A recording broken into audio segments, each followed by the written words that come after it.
Good evening, ladies and gentlemen, and welcome to the HarlequinCoHO Invitational Tournament semifinals. This is Game 1 between AFKNinja and Audemed in a best-of-3 match. Now, since AFKNinja had the most remaining victory points from his round 1 wins, he had 879 total, he gets to choose his faction. So, Game 1 is always going to be on Langres during the semifinals, so let's go ahead and get this game started. If we take a look down here in the south, you will see that AFKNinja opted to play as AFKNinja, his Blitzkrieg commander. You can see right away on his Pioneers he has 16% squad health. But let's just recap his Blitzkrieg commander. He does have, it looks like infantry pillage, flares, stormtroopers, manpower blitz, and heavy armor support. On the opposite side of the map, we have Audemed 3. This is Audemed's armor commander, and as you can see, it looks like he's getting a barracks first here. His engineers, by the way, have 20% cap speed and 50% minesweeper detection radius. Audemed has very standard-looking armor in that he has armor bounty, HVAP round, self-repair, Sherman Calliope, and Pershing reinforcements. So let's take a look around the map and see what everybody's doing for captures. You can see that it looks like AFKNinja and Audemed both opting for just a nice conservative opening, grabbing both of the points to the left and to the right of their base, those points being a fuel point and a munitions point, and then kind of moving out for the rest of the cap. You can see here on the most part, they're just kind of having some pleasant conversation. It looks like Audemed's engineers are now moving out a bit further, and he does have some riflemen going out here. I didn't quite see the timing on that, so we'll have to see. Likely, I believe he usually starts with Gladiator Riflemen. That's a really powerful opening, so I'd be surprised if it's not that. But you can see here, let me swap on over here to AFKNinja's point of view, because he does have the armor, or the commander abilities that we'll see earlier on. And it looks like he does have his first squad of Volks coming out right now, and they are the venerable Volks Grenadiers. I'm sorry, they are his second squad of Volks, because obviously the bargain Volks Grenadiers already came out. Those guys are so cheap, you can get them very early on. So he's going for a very fast opening here. Super cheap bargain Volks Grenadiers, super cheap venerable Volks Grenadiers, and then followed up by what looks like a motorcycle, possibly a hero motorcycle here. So really quick opening here with hero items for AFKNinja. Meanwhile, it looks like Audemed is just kind of capping around here. Let's take a brief moment here to look at the minimap and just get an idea where everybody's capping here. So you can see, looks like AFKNinja going for the fuel point on his left and just about to bump into another engineer squad. Meanwhile, in the middle, we do have the Volks going for this often sought after munitions point.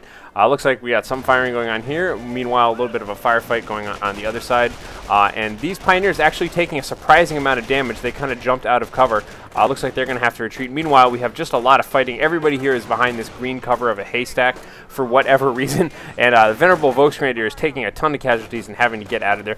Bargain Volks Grenadiers, by the way, much healthier than normal Volks Grenadiers and cheaper. But it looks like these Gladiator Riflemen here are just packing all the firepower that Audemed needs. They are just a superior early game unit. Now it looks like Audemed has his normal rifleman squad out here. We got accuracy, received damage 6%, and 30% increased sight range. That was 9% accuracy, by the way. And we do have an accomplished motorcycle out on the field for AFKNinja right now. That thing is taking a little bit of a beating here, just kind of providing a little bit of tanking, a little bit of cover for these bargain Volks Grenadiers who are firing it out right now. By the way, you can see this crippling trap in the middle of the field here.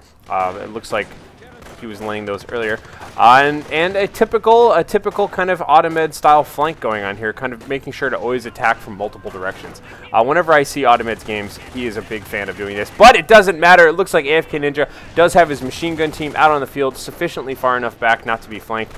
You can see, by the way, he has 15% armor and 15% weapon damage, and it looks like a single hand grenade going into that building, but no, AFKNinja backing out of the building and then getting right back into it.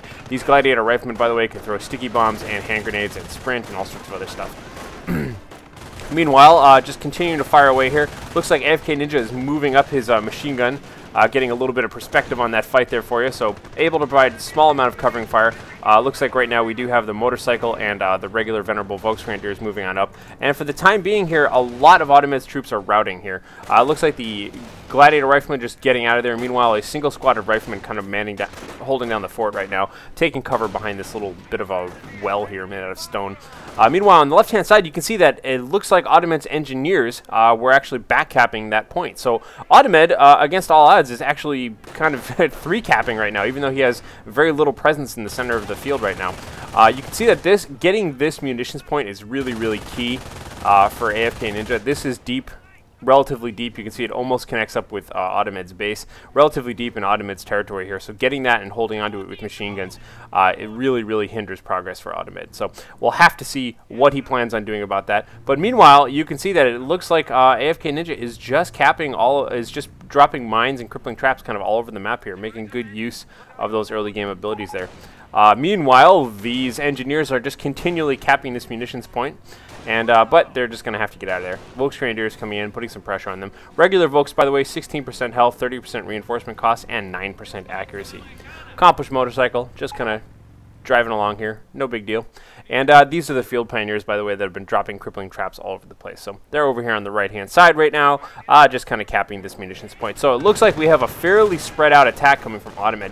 This is the kind of stuff I expect to see from Audemed.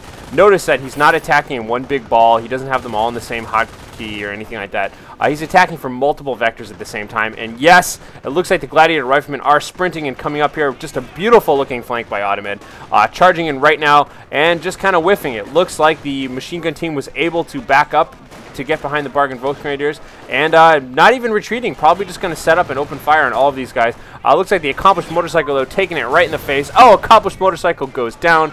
AFKNinja, however, is setting up his heavy machine gun team. You can get a little bit of perspective on this fight once again. It looks like Audemed having to retreat, having some of his men over here on the left-hand side of the field right now, coming on in, getting very suppressed by the machine gun team, though. So it looks like that was a really nice kind of multiple-pronged attack there by Audemed, and AFKNinja just did the right move, and he just caved to the center and just pulled back a little bit and guarded himself with his machine gun. You can see there's a single rifleman squad still hanging out in this forward building here for Audemed. Audemed still does not have control over this medium munitions point in the center of his territory. That's going to continue to be a real hindrance for him. More landmines out there by AFKNinja. And just capping away here. It looks like these riflemen getting out of that building right now to try and shoo away these field pioneers. And on the far left, you can see that the regular Volksgrenadiers by AFKNinja finally recapping this field point over there. So now we have a big ball of troops here. It looks like Audemed was able to get his supply yard up, and no sign of a motor pool. So very curious. Let me take a look at Audemed right now and just kind of see what he's doing. So he does have 100 fuel. He has been saving up fuel. He could very well tech straight to tier 4. Normally a player like his caliber would not have that much fuel if he was just planning on going Greyhounds or something. So gonna have to keep an eye on that and see what happens. Meanwhile, though, we do have a pile of riflemen coming on out here. Once again, just kind of spreading his riflemen out all over the field here, but it looks like this heavy machine gun team is just in a beautiful position. You can see it's just barely has enough range to cover that, and that's pretty much what you want. You want to be just outside of maximum range so that your enemy is kind of suckered into coming within your range and getting suppressed. Meanwhile, just a lot of firing going back and forth here in the center. A couple of flame engineers moving up, but it looks like AFKNinja has already single targeted them. Yes, and they are completely taken out.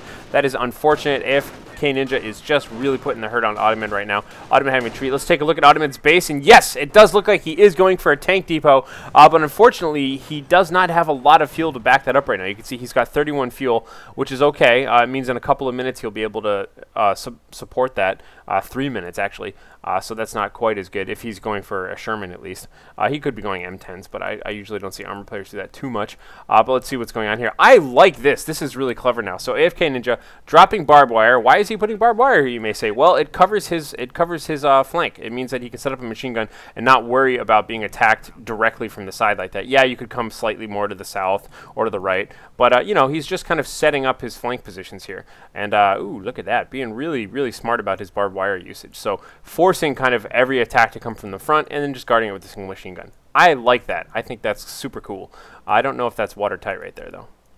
Oh well, not going to worry too much about it because I think he's got the right idea. So AFKNinja now is just capping away here on all sides of the map. Again, this is that high level of play that is just so much fun to watch because everybody's just paying attention on all sides at the same time. You typically don't see a lot of huge blobs of troops early on or anything like that. Like, I would hardly call this a blob. You can see Audemed is very actively, you know, microing back and forth and that sort of thing. Meanwhile, over here on the right, let's see what we got going on here. A lot of machine gun fire, trying to cap the center point here. It looks like these venerable Volksgrenadiers kind of sprinted up and grabbed that.